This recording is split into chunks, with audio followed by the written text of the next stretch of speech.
राम सिया राम, जय जय राम सिया राम।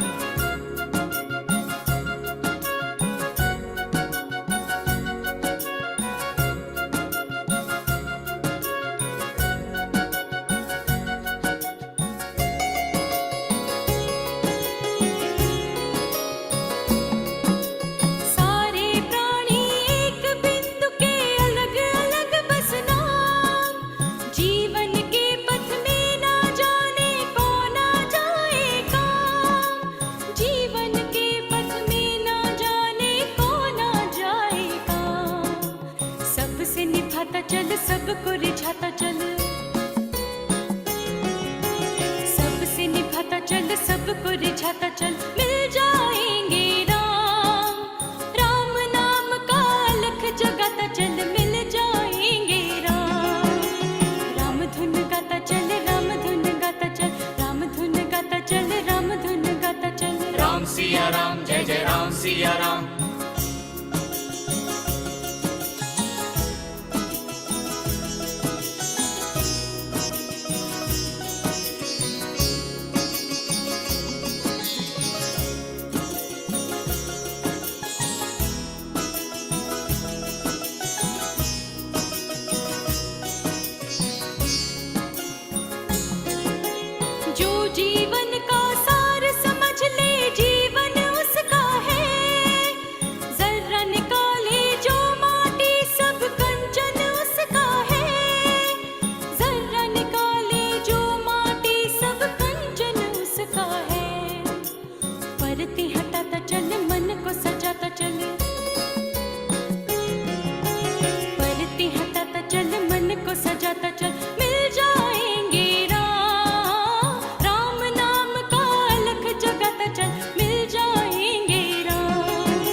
सहना भवतु, सहनौ भुनक्तु, सह वीर्यं करवावहै, तेजस्विनावधीतमस्तु मा विद्विषावहै। ॐ शान्ति शान्ति शान्ति।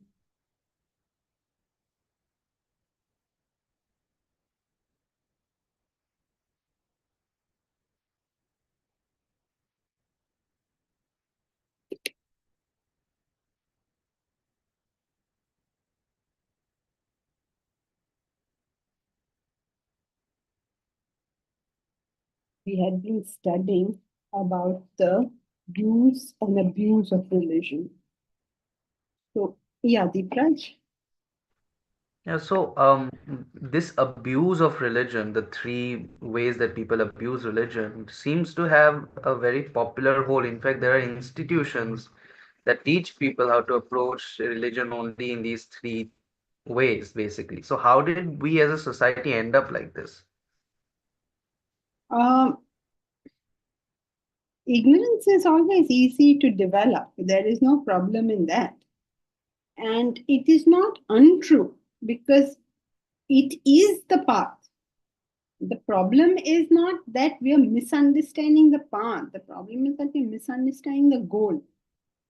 For instance, eating healthy food, or putting it more correctly, eating healthful food is good so that you will have health and therefore you can do your work. Right?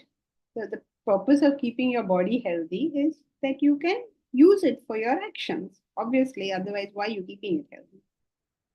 So, what has happened in today's world? There is a whole industry around healthful food. And people are getting more and more excited about eating this food.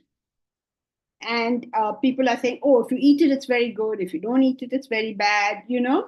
All this is going on. On the other hand, they're all talking about how they should reduce work. Everybody is on, oh, I'm going to retire. Oh, I'm going to retire by 35. I'm going to retire by 45. Everybody, on the other hand, is talking about reduction of work. What are you keeping your body healthy for? So, in every aspect of life, we seem to forget what is its purpose. Nobody works with a vision. Like, what am I doing this for? So, why do I keep things neat and tidy? Because when I want to find them, I'll be able to find it with minimum work. Now I made a whole industry around keeping tidy. And so people are buying all sorts of gadgetry to keep it tidy. And they've increased their possession so much that they still can't find anything. So we seem to forget what we're doing what for. So if I take an example, let's say the ritual of maybe some yajna, right? The original purpose was to use it to connect with the divine, to bring the community together and connect the whole thing to the divine. But later on, people made it superstitious as to if you put something in the fire, somehow magically you will gonna get crops. So this is how the misunderstanding happened. And Yes, it happened because there was no one to correct them, correct? Or why did this happen? there was no one to correct them, or there may have been, but also people need their own sense, no? Remember that beautiful words we always quote, of what use is a mirror to a blind man? If you're not available for correction, who can correct you? So, purpose is very easily lost. Even coming to our class over here, purpose is very easily lost. Doing karma over here, purpose is very easily lost. This is just the mind. How many of us, when we come to class, begin our class saying, okay, I'm in this class to do this? Some will be here for intellectual entertainment. Some will be here for emotional solace. Some will be here because they want to see how they can become more productive or make more money. Purpose is gone. In everything, purpose is gone. When we bow down to our parents, we have a ritual. Where's the purpose? In everything, when we remember our ancestors, ritual is there. Where's the purpose? So this is the common thing. In yesterday's class, in fact, we had a good example of how the words stay, but the meaning goes.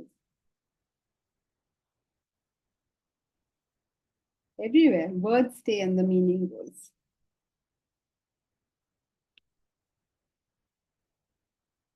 So this is just normal human life going on. Par for the course. This is what Thank you you. expect.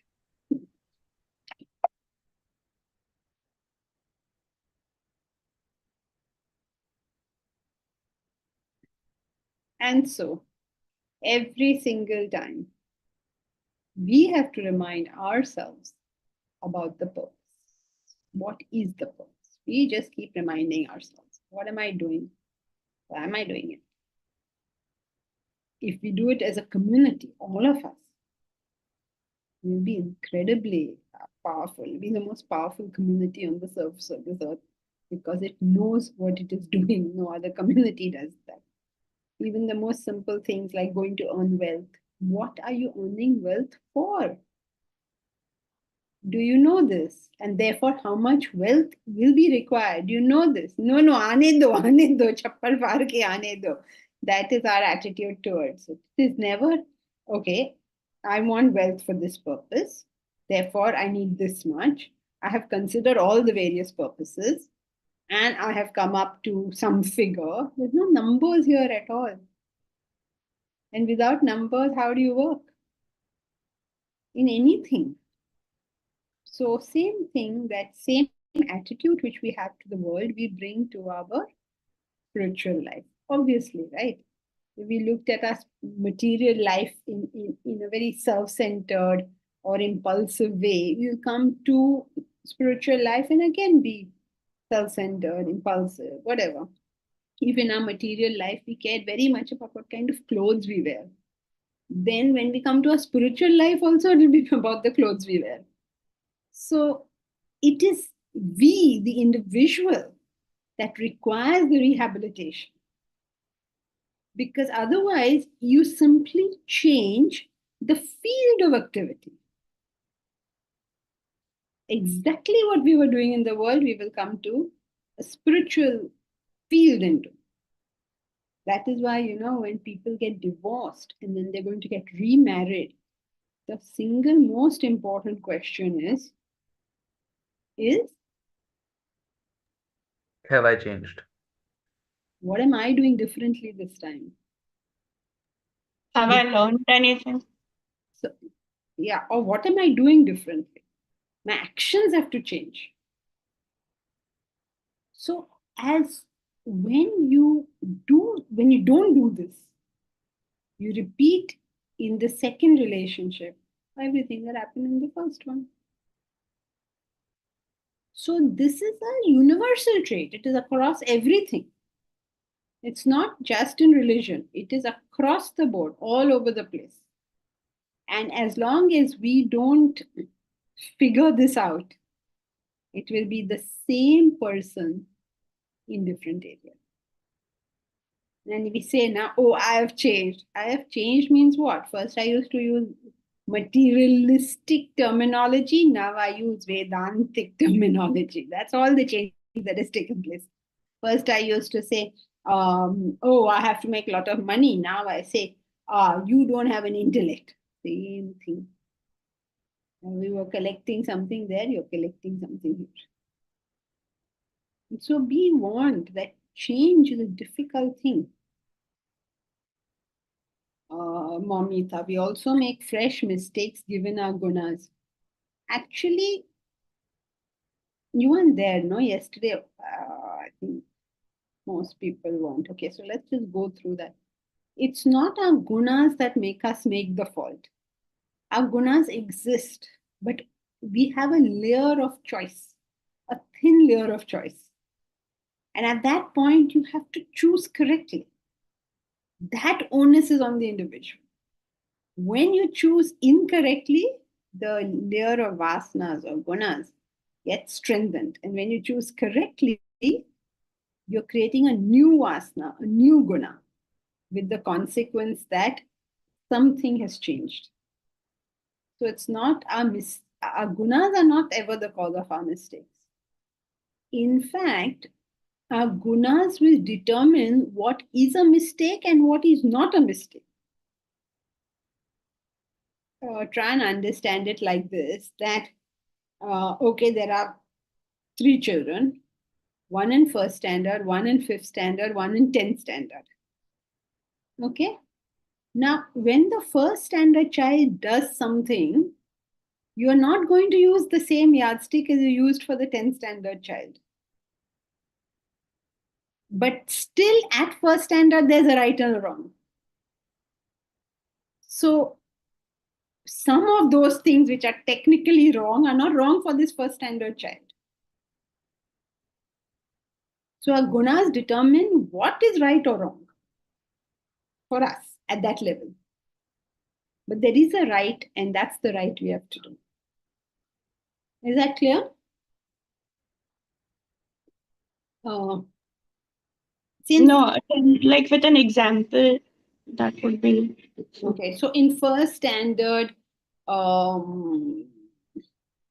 give me some example. In first standard, you are in class.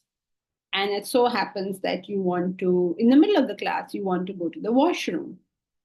So in first standard, you will be taken there. It's not incorrect for you. But in the 10th class, even going to the washroom in the middle of class will be considered objectionable. So our gunas determine what is right and what is wrong for us. But they don't determine that we will do wrong. It's very relative. That's where the problem of right and wrong also in ethics and all these problems come. What is ethical for X may or may not be ethical for Y. So our gunas determine what But is. then, as we, Go ahead. but then, as we, even if I'm developing, I've made a mistake. I've learned that I will not repeat this mistake. I will still make fresh mistakes, no? Because I will not be in class to, maybe I'm not being taken to the washroom, but I'll make another kind of Mistake. error, which is which will be because of my learning at that point. Yes, but at every point you have that choice, layer of choice, right? You every time have to make the choice. It's a fresh mistake means you made a mistake. But because you made a mistake, it means implies obviously there was something right to have been done. So each time you're making that choice, and each time that choice will be difficult, and each time choice will take effort, whether you're in first standard or you're in PhD. Make a choice all the time, making a choice. Even after a mistake, you're still making a choice. You can perpetuate it, you can correct it. You know, that's constant. Every second of our life, we have that choice. And very few errors are such that now I can do nothing about it unless you murdered somebody, you know, something like that. When now the fellow is dead, so what can you do? But 9 out of 10 choices we can correct. So if it's not like I had a choice, then I chose wrongly, and now the matter is over. The choice aspect is always there. So when we keep on choosing the right, each time putting in that effort, each time figuring out what is right, then putting in the effort to do it, sometimes failing at it, then struggling to do it correctly, all of this internal work makes a different person.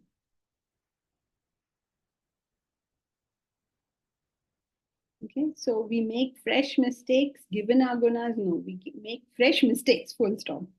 The gunas merely determine that what you just did was a mistake.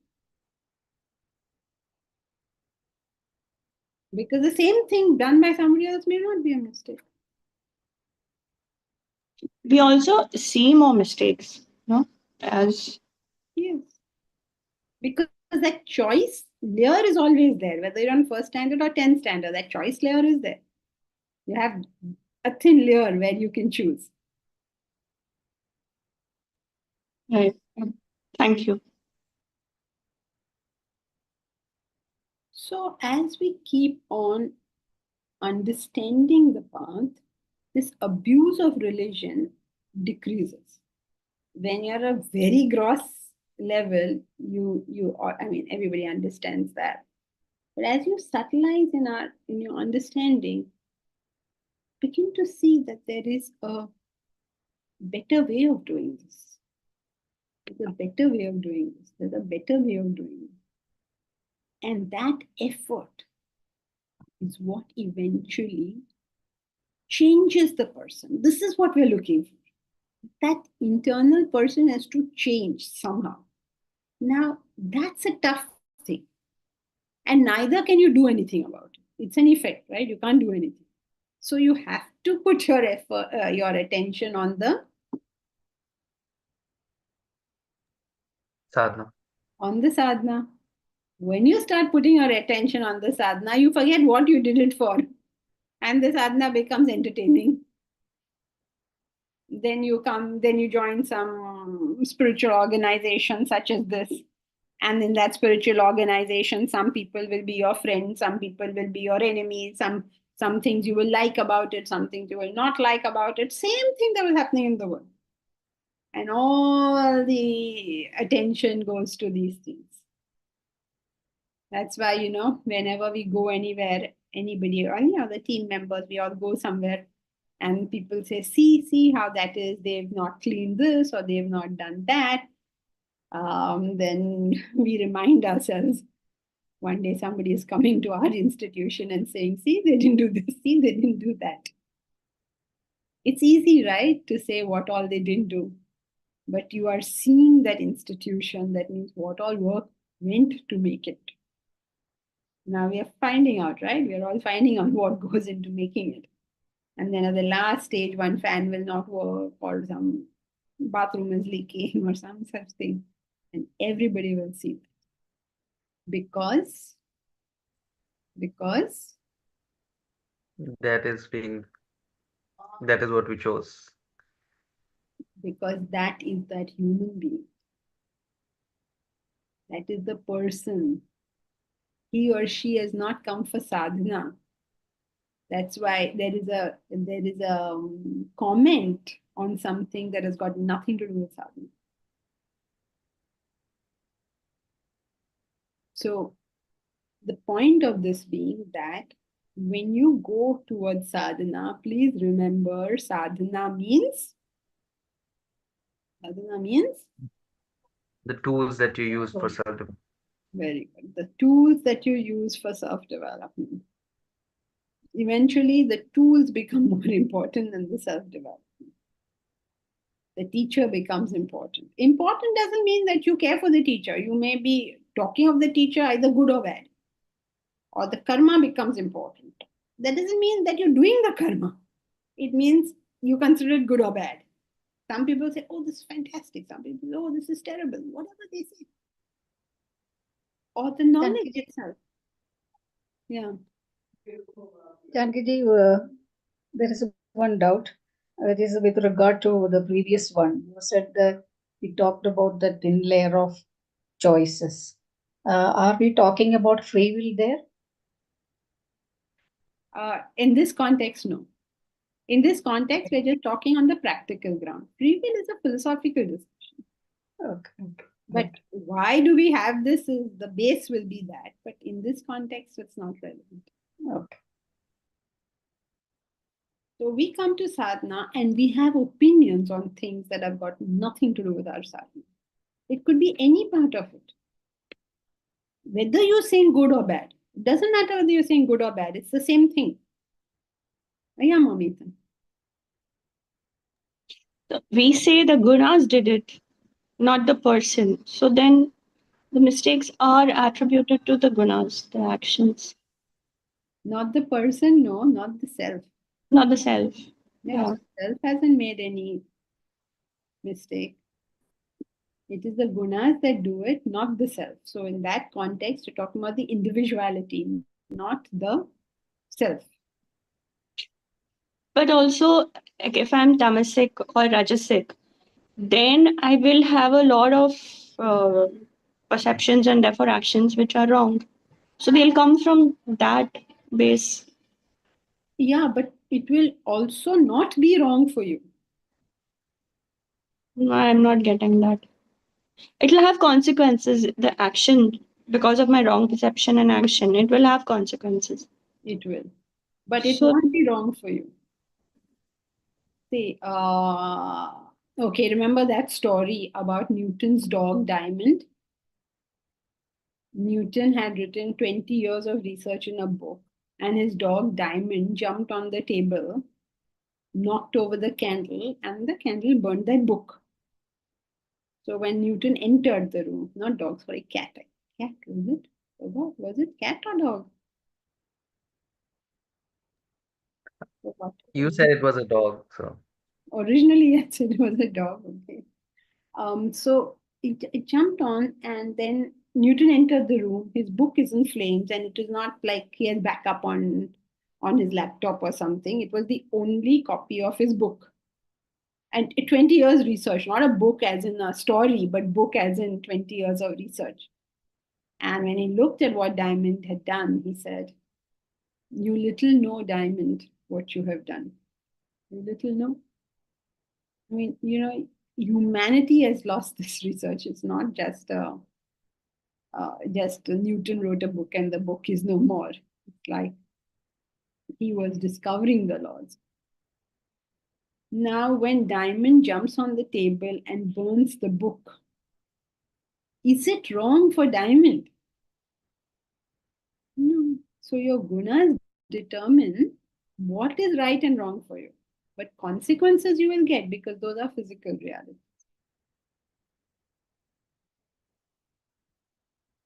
So a person doing an action doesn't necessarily, it's not wrong because that action is wrong. It's wrong or right based on who that individual is. Okay, take another example. If I tried to get my son a job somewhere, you would not say it's wrong, right? All parents are trying to get their jobs. You don't have a son, okay, but just an example. If I tried to get my son a job somewhere, and you'd say, okay, all parents do this. But if you hear that Gandhi or Buddha tried to get their son a job somewhere, you understand that there's something not quite right here, right? So there's a difference in what is acceptable and not acceptable. Okay, and this ties into sadhana with the thought that when we are doing sadhana, we use it to our best level at that Correct. level. Yeah, you will have choices. Deepraj will have choices. Mahesh will have choices. Each one has choices. Now you have to choose correct. For Momita, that choice has to be right. Okay. Yeah. Okay. Yeah. Got it. Thank you. Ravi Chabra. Yeah, I have a question which may not be relevant to the topic. Is it okay if I ask now? Okay, let's hear the question. Yeah, I mean, you can ignore if you feel it is not relevant for that matter.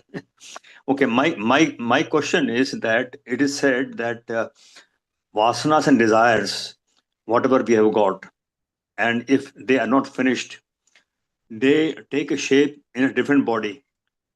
In other words, supposing when we die, our body is sent to flames, but our vasanas and desires, they remain and they take shape in another body. That is the assumption. So my question is, if that is the case, are there any fixed numbers of bodies? Because the population is growing.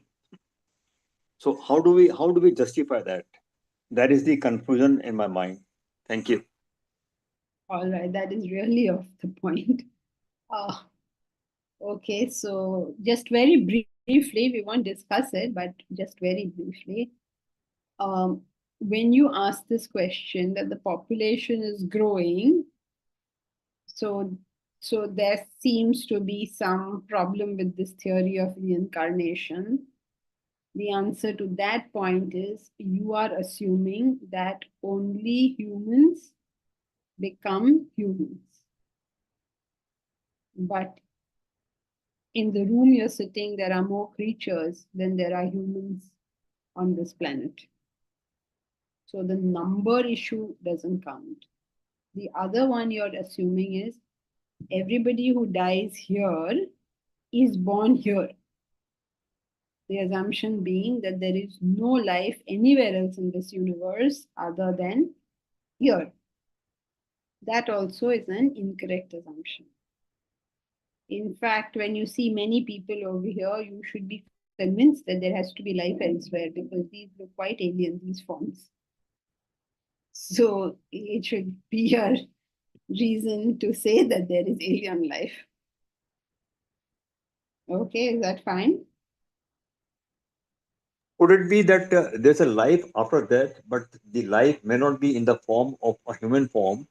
It could be in the form of a plant, animal, or whatever you can call. In both ways, the flexibility lasts. But we have already discussed this. Difficult for a human to become a not human. But now we will not discuss that further. General questions we take at the beginning of the class. Otherwise, this topic I'll take it up later on, once in the end. Thank you. in the beginning, yeah. And especially this topic, it will take us on a merry chakkar. Okay, so coming back to understand what we are doing. The first thing to do is to analyze ourselves. When we are in the abuse of religion, that means we're not using religion correctly. We are playing with the three yogas. It is one more game for us. There is no vision in this thing. So when you develop a vision, you say, no, this is my sadhana. These are my tools. This is not one more entertainment program I've got for myself. Oh, I'm so agitated. I listen to bhajans. I'm so peaceful now. Oh, I'm so bothered with all these stupid people in my house. I will sit in meditation so that they will not disturb me. No, all this is not sadhana. Sadhana is a very, very systematic and disciplined effort that we make in changing the person I am, not merely changing the things I do. The things I do is like, I don't know what, it is like it's like an iceberg, Only 1/10 of that iceberg is seen. That is what you do.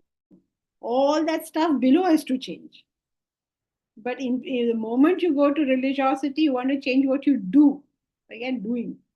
Change the person. So you have to understand this, that is what I'm here to do.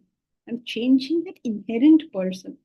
Well, slow, time-consuming, endless effort wala process. So if you ask me, I recommend you don't take it. It's too much work. But if you decide to take it, then be just. It's that simple. Don't take it up. It is just like, forget it. Yeah, in 100 years, you'll go, you will feel happy, you will feel sad, you will do all those things, you'll be dead. Why not enjoy life? All this all can do that. But if you decide to take this up, then this will be your lifetime mission. Because this is not happening overnight. Like Deepraj is doing his PhD. In 2 years, 3 years, 4 years, 5 years, if he drags and drags, the PhD will eventually come. But if he decides to do spiritual development, then though his whole life is going to get over, he'll be thinking, did I develop or not? So I don't recommend anyone take it up. But if you do take it up, please understand what is involved. This is not a joke. You are going to get beaten. You're going to get beaten so much that you don't know what happened. And who's going to do the beating? You are going to do it yourself. You're going to go through the grind of it. Every achiever has had to go through the grind of it. Nobody relaxed and achieved anything in this world. Do you think Djokovic is Djokovic because he relaxed and took life easy? Is Sampras because he relaxed and took life easy? Is Gavaskar or Sachin Tendulkar, or even Amitabh? Amitabh is now 80 years old. He's still at it. I think he's 80 at least. Right? All his other compatriots have given up. He's at it. Anybody who's an achiever has to put his life and soul into. So if you're trying the world's greatest achievement, which is spiritual growth, please understand you're going to work as much as Djokovic and Amitabh and Sampras and Gavaskar and all of them put together. Because they had to only work in that field. We cannot leave a single stone unturned. Each one of it has to be handled. Work has to be good. Emotion has to be good. Thinking has to be good. Direction has to be good. Arey baba, chodo yaar mujhe. Kuch to leave some room for error for me. No, you can't. So, what will you have to do? First, the dedication to a goal, a vision which you have placed for yourself. And then a systematic approach towards it. What does the systematic approach begin with? Figuring out your swadharma. Self-analysis. Very good. You figure out your swadharma. What is your Swadharma? First part of your Swadharma is body, mind, and intellect. How active, how emotional, how intellectual. That's first step. What is the second step you have to figure out under Swadharma?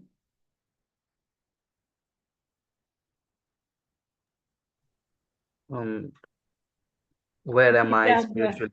Okay, Deepraj, you are now being forbidden from answering any questions. No further answers from you. Okay, so second step, correct. Okay, who else will say? I hope nobody heard him. What's second one?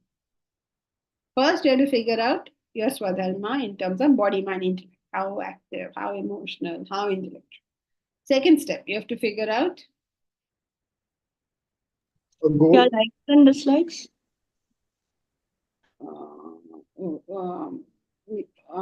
You could say that, but it doesn't express it correctly in this context. So Dev Menon, what is the second thing you have to figure out?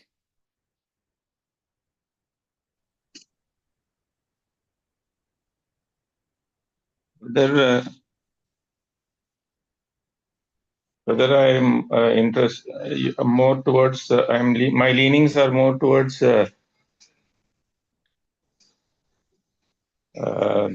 doing karma or. That was the first one. What is the second one? Sadhana. Field of interest. That is the first one. Find a goal. That is before you start a systematic thing, you must have a goal. Kalyan Kumar. I heard a little bit of Deepraj. So where are you on that scale on each of those? Okay, fine. Where are you? What are you? Why did you have to hear Deepraj, Kalyan? This is so sad. When I told you last week you didn't listen. Now Deepraj told you and you listened. No. Deepraj, you better take the class because people are not listening. Only when you say first one. Jayashree, correct. That is the first one. Intellect, emotion, and action. That's the first one. Second one is, where are you on the path? If you are starting a business, it all sounds very mysterious when we do this in a spiritual thing, but it's the same thing if you're in the world. If you're starting a business, your first step is find out that you are starting a business, that is your field. The second step you will do is find out what are the resources at your command.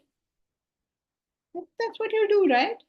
What do you have as a business? I have 10 rupees in my pocket. Now you'll have to function with 10 rupees in your pocket. I have 10 million in my pocket. Now you function with 10 million in your pocket. You'll have to know the resources at your command. Same thing in the spiritual life. Once you know what you're doing, is it karma or bhakti or jnana, you'll have to know what are your resources. That means how developed are you currently?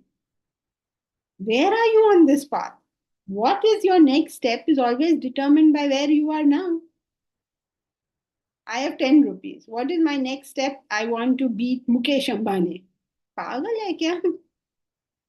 If you got 10 rupees, you first try to beat the pan wala at your street corner. Itna kar lo. That's your first step. Okay? So, when you start going about it systematically, you have to find out what you are, meaning what is your constitution, and where you are. We did this last time, no?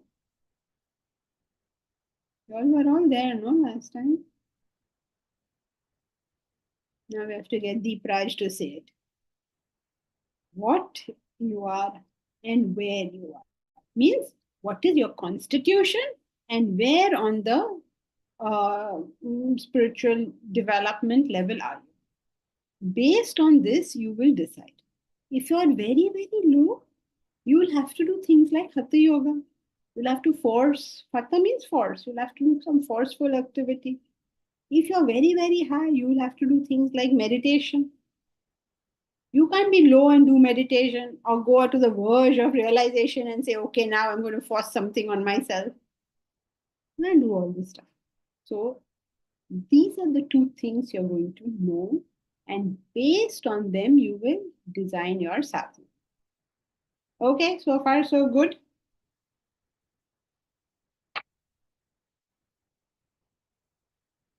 Okay, any questions up to this point? All right.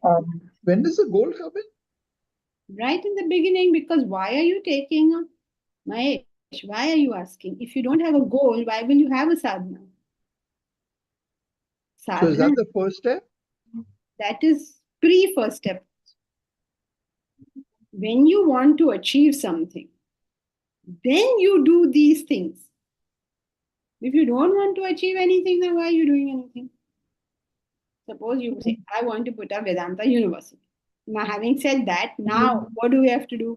Purchase land, make buildings, apply for university status. Then we have list of things to be done. Na? Otherwise, how do you even get a list of things to be done? It's a bit of a catch-22, because unless you know who you are, you can't think of a goal. And unless you know a goal, you don't know who you are. I mean, I think it's unless you know who you are. I mean, say you are primarily, sort of emotional, and then you say, no, I have to write a treatise on the Brahma Sutras. I mean, that can't happen. I mean, so either you sort of know yourself, and then you can figure out a goal, which is in line with what you are. That's the only thing I was wondering. Yes, but that is not applicable in this case, because the goal of self-realization has got nothing to do with your personality. It's if you say I want to be I want to beat Sachin's record, but I'm a paraplegic, then that's not happening. So in that sense, what you're saying is true, but that's not relevant here. Because here there is nobody who cannot realize. Can Valya Kori, remember Valya Kori? Valya Kori, you don't know? Valya Koriचा Valmiki झाला. Okay, so before Valmiki was Valmiki, he was a murderer. But he set upon himself the goal of self-realization. He used to murder, rob, and kill his victims. And this person eventually became the great sage Valmiki, who wrote the great Ramayana, supposed to be the Adi Kavya. He not only wrote Ramayana, he wrote the Adi Kavya. He wrote the first poem that was ever written. So, your goal in this is not dependent on where you are or what your personality is. But yes, if you want to be Wimbledon champion, then you have to know that now, as it is, I'm 55 years old. How am I going to be Wimbledon champion? Then it's relevant, not here.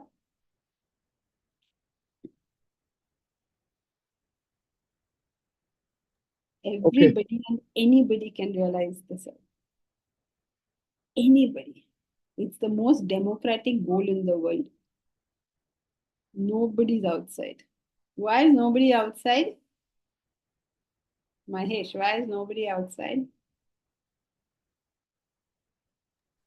Because it's all yours, your projection.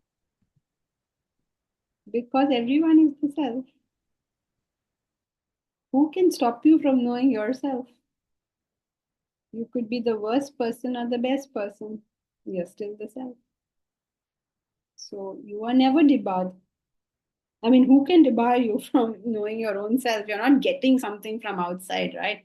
You're only revealing something from inside. So who can stop this process? Okay, so this is an exception. For other goals, what you're saying could be true, but not for this one.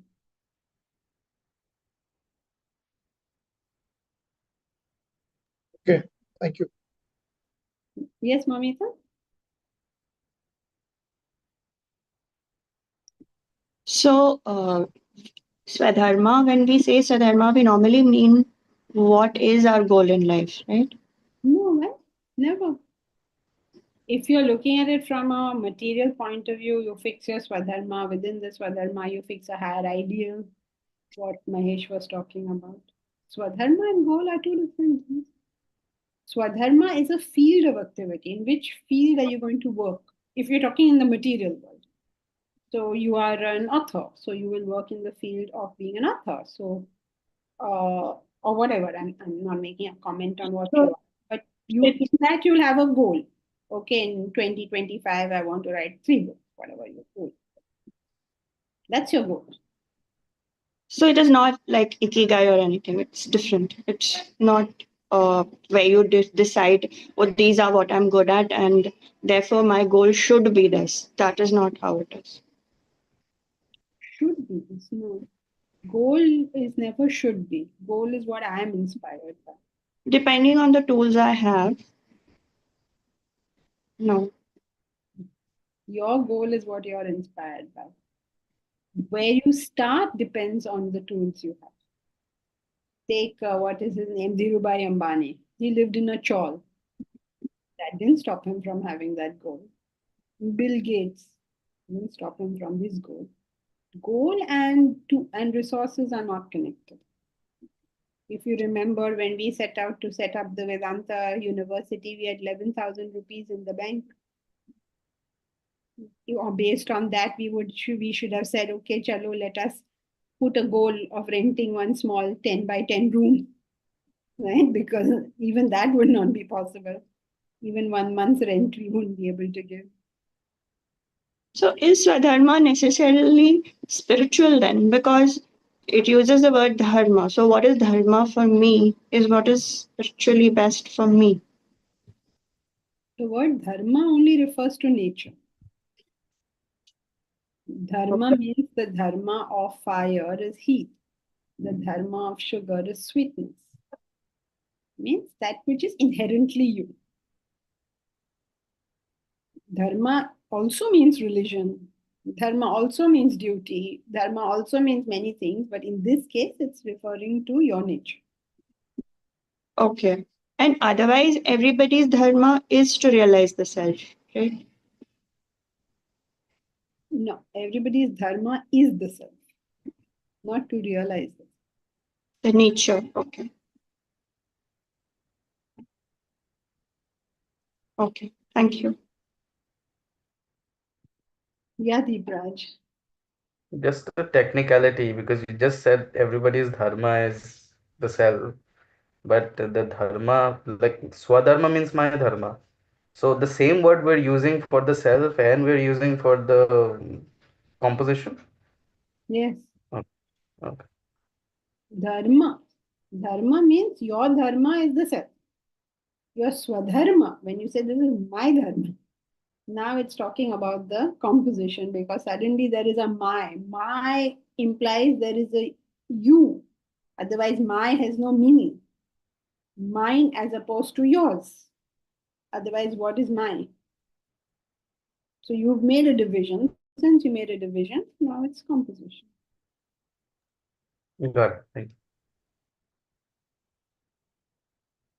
you. Okay, so what did we do so far? We have to have what we are, we have to have where we are. Okay, this is what you have to know.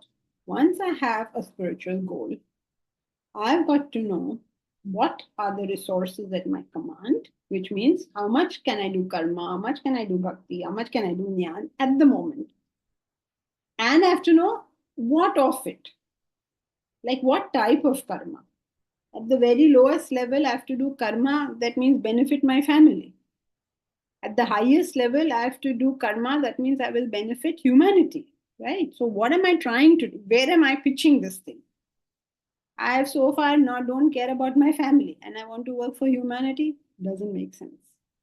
So each person will have to decide what they are working for. In bhakti also, what is bhakti? What is jnana? All this you have to determine for yourself.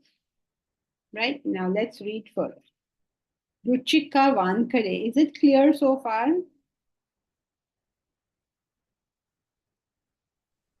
Ruchika? Yes, ma'am. Sort of got an idea. If you have a question, please feel free to ask. Sure, ma'am. All right. So let's continue. Who will read the next paragraph? I can read. Go ahead. Meditation is the final part of the spiritual course, not meant to be practiced by initiates. You do not start religious practices with meditation, you end with it. A spiritual seeker has to prepare the mind before he enters the final stage of meditation. The preparation is through consistent practice of the prescribed disciplines. An ill prepared mind plunging directly into meditation could harm itself, suppress, frustrate the individual. So the meditation is a tool, is a process that you do at the end of the spiritual journey, not at the beginning. If you do it at the beginning, you will suffer from frustration and all that. Yes. So now we've come, first we did what you are, and then now we're doing who you are. What you are means your body, mind, intellect, physical, emotional, intellectual, and its percentages, obviously. Everybody's not 1/3 body, 1/3 mind, 1/3 intellect, right? Everybody's different. So you figure that out. Then you figure out, am I ready for meditation? Am I ready for meditation means what? That means I'm capable of loving people. What does that mean? That means I can keep my affection for a person regardless of that person's behavior. That doesn't mean I condone the behavior. That doesn't mean I accept the behavior. That doesn't mean I won't correct the behavior. It means that the affection has not been touched at all in that behavior. Secondly, it means that my discrimination functions. More and more, I am now able to not allow my personal feelings interfere with my recognition of right and wrong, my discrimination function. And if these two things are going very well, then my behavior will be, my work will be very efficient, very productive. It will not cause me any stress, and my environment will reflect that. So these are ways of knowing. But the bottom one, what should I say, the acid test, the one which is like just tells me my spiritual growth. The one thing that is my ultimate yardstick is the love in my heart. That's my ultimate yardstick. Because that's one thing nobody can fake. Either you feel one with everybody or you don't. And their behavior has no, what should I say, no impact on that feeling. Otherwise, we are all very loving. Why? Especially when we go outside and meet people, we are very loving. You go to New York, they're like, hi, how are you? On the street, they're greeting you. Very loving. But you go to their home and try to live with them, they'll pick you up and they'll throw you out of the window. Right? So we are very loving people as long as nobody is interfering with our desire. But the moment they do that, this great angel converts into a devil. So, how much am I maintaining my please, it's not like you're struggling to maintain love in your heart. It's not like that. You should be able to see what is there and not there. You can't superimpose it. You can't say, oh, I don't love this person, but I'm going to love this person. You can't do that. Love is a spontaneous feeling. That spontaneity is what you can assess. Yes, Mahesh.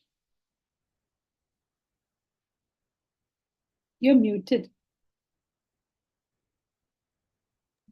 Sorry. What is the spiritual goal? I mean, in the sense, does a spiritual goal necessarily have self-realization as its, sort of ultimate result? Because is that something that your spiritual goal is self-realization, but you pitch up goals that are not, the ultimate goal, but on the path, like say helping humanity and all. But is it necessary for a spiritual goal to necessarily have self-realization as its ultimate end? I mean, is that a necessary thing? Because I mean, loving people or having a clear intellect could also be useful in a secular goal.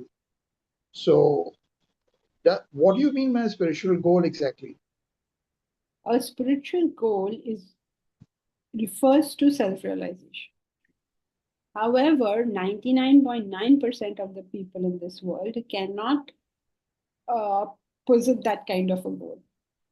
So it is made relative for us mere mortals in various ways. The first one is, if you can't think of self-realization, then you have to think of self-development. If you can't even think of self-development, then you have to think of a higher unselfish ideal, a greater unselfish ideal.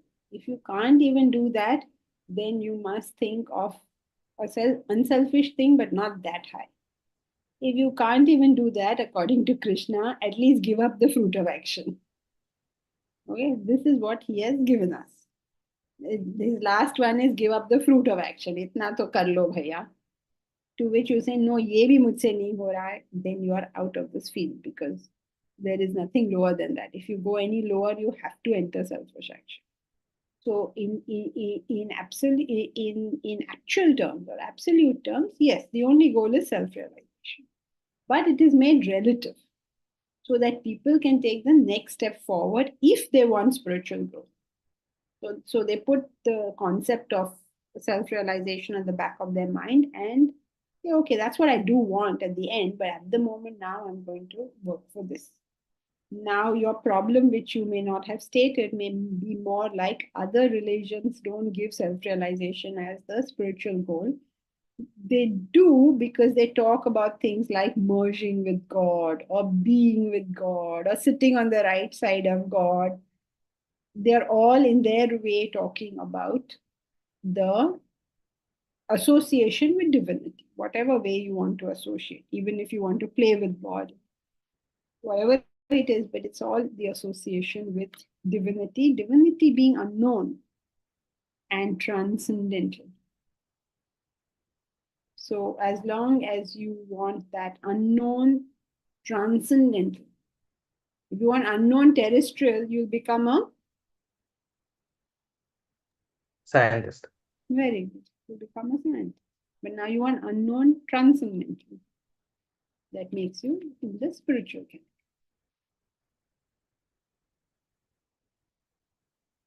Do you say scientist?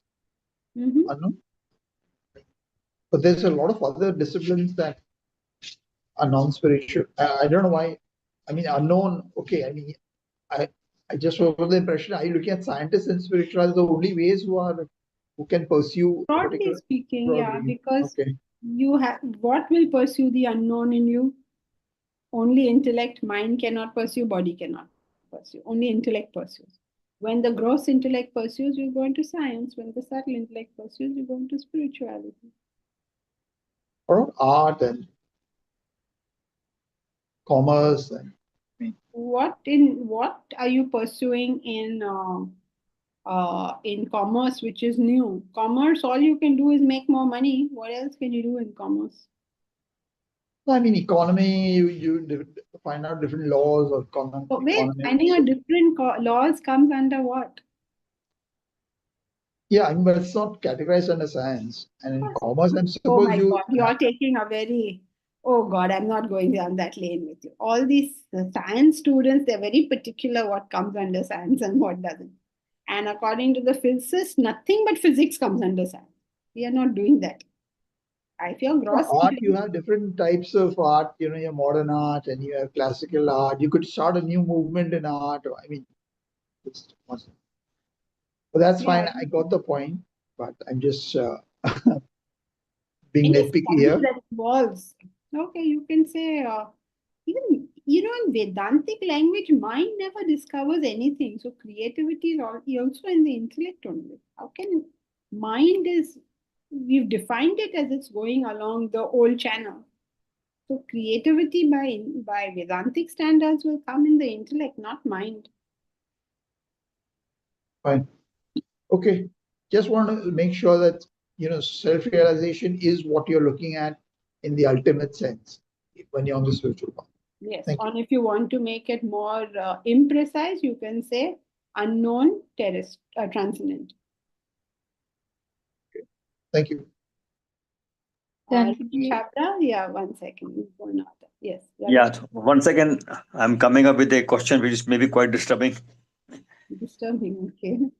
My question is that, it says that meditation should be done at a later part, not in the beginning. My question is that we have been taught from so many people and even with our own experience that when your mind is disturbed, you sit down in a quiet place, think about it, and what they call is meditate and see what has gone wrong. And once you do that, you will come up with a solution which will be ideal for solving the problem. So the question is that this part that meditation should be not the first is a bit difficult to digest. So could you please explain the relevance of this? Maybe what we are doing is not meditation or maybe contemplating, perhaps for that matter. So could you elaborate that, please? Thank you. Yeah, correct. You got it. What do you want me to say? You answered it. This thing sitting in a quiet place and thinking is not. Yeah, I have this bad habit of asking question and answering also myself. Okay, that's fine. I have no objection. Any labor saving device is always welcome. Yes, so fine. Yeah, so you're right. It's not meditation. Meditation is defined, right? We already defined it. Is single pointed thought on a single thought to the exclusion of all other thoughts. The moment you have two thoughts, your meditation is out of the window. So yes, you're right. Prakash will So does it mean, so sorry, does it mean that when we sit down and think about a problem, it is not meditation, it's basically contemplation. Is it the right word for that? reflection would be a better word. Yeah, reflection, contemplation, thinking over it, but definitely not meditation for that matter. No, technically not even contemplation, because contemplation involves the higher.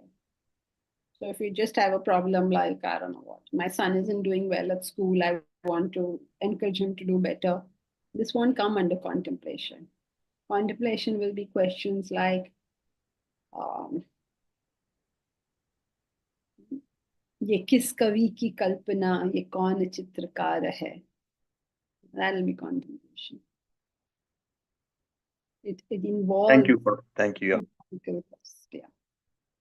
Prakash, will karmic account balance decide the form of next birth? Yes, but you really don't need to ask. The answer to your question is yes, but you don't need to ask me this question, because you already know that when you die, you're going to leave everything behind except your Prakash, except your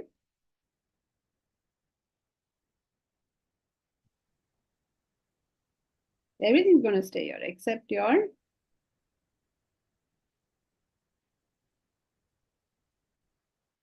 Vasanas. very good. And what is the karmic account?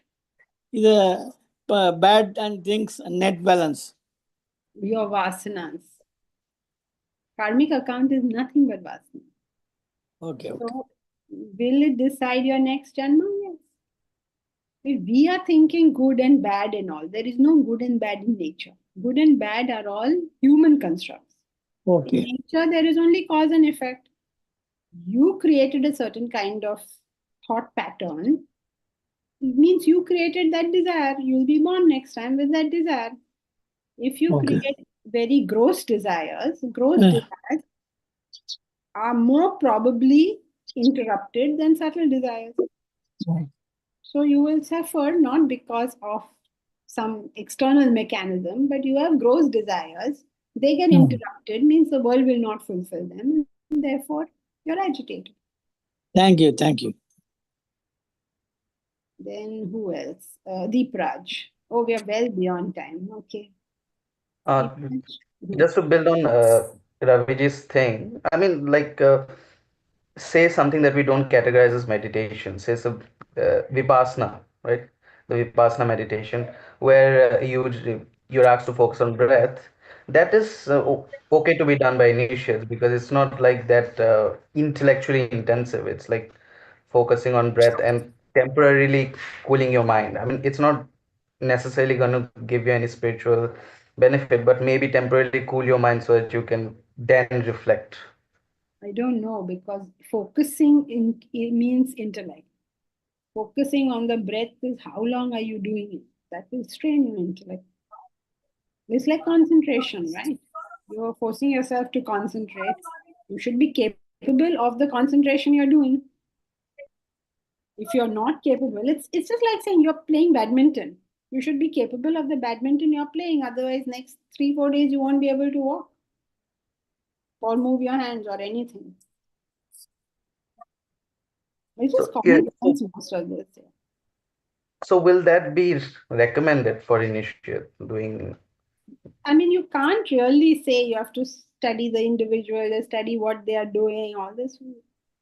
Initiate is just generally the law is told to us. Now we can't deep dive on what are they doing, what are they telling people to do. I haven't done the course, so I don't know what to say to that. Janki, is Yes, the time for one small question? In answer to Mahesh question, you said at the lowest level it is giving up your fruits, but that's a very high this you thing, no? choose whichever you want. You have self-realization, self-development, higher ideal, or give up fruit of action. These are your choices. Now you choose whichever one you think is the easiest. No, about giving up fruits. What is meant by that? What is meant by that means you work doing what you ought to do. Don't No, it is a very something supposed to be very high ideal. Krishna gives it as the lowest. You can decide what it is. High and low is each one's opinion. Okay. Highest, at the highest point, it means giving up the last thought in meditation. You can have the highest interpretation for it, but you can start with today and now. Thank you. Okay. Hari Om. Hari Om. Thank you, Janki. Hari Om. Hari Om, Janki ji. Thank you. Thank you. Hari Om.